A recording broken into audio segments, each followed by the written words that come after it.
I'd like to tell you about one of my most exciting case studies for me, because I love MMA, I love Brazilian Jiu-Jitsu, and this case study is about a fighter who I worked with who's very, very good, and I was able to help him overcome something that was career threatening. I was working with a Brazilian Jiu-Jitsu practitioner who is based in Hong Kong, but I'd flown to Shanghai for an MMA fight and was asked to see him the night before in the hotel where we were staying to see if I could help him with a physical problem he was having. So I was excited to be able to meet a fighter, because my background, as you know, is more, I've worked in elite football, soccer with Chelsea, Barcelona and teams like that. So working with an elite fighter was, is something I'd always wanted to do.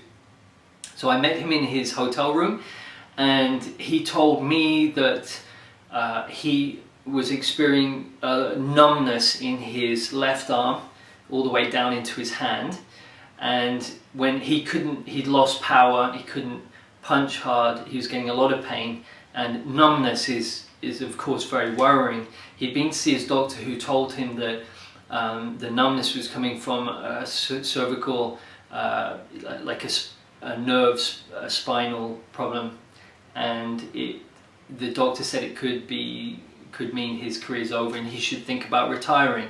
But this fighter, he was telling me, I love fighting, I live for fighting, please, I don't want to stop fighting, please help. I remember I was sitting there and he was standing to my left, and I think he thought I was going to work on him physically, which is what my background was before. It was a lot of putting my hands on people, physical therapy, getting the articulations working, the biomechanics.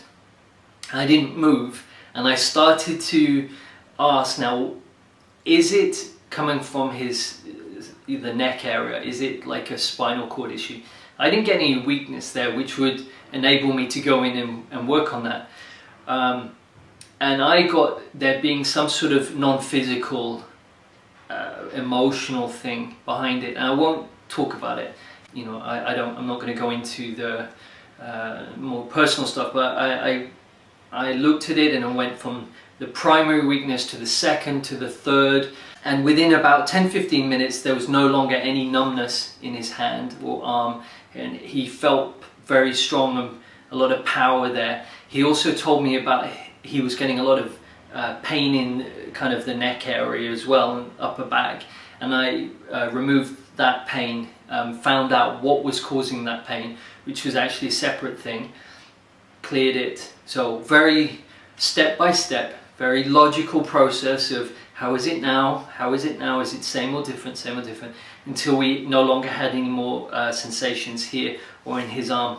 I think he was a little bit shocked because he didn't know that could be done, but that was fine, and all we're after are results, right? No more pain. I was very lucky to be invited to watch the MMA tournament, cage fighting, the next day, and I remember when he came in, what struck me about him, I was nervous, everyone was nervous around us. He looked alive.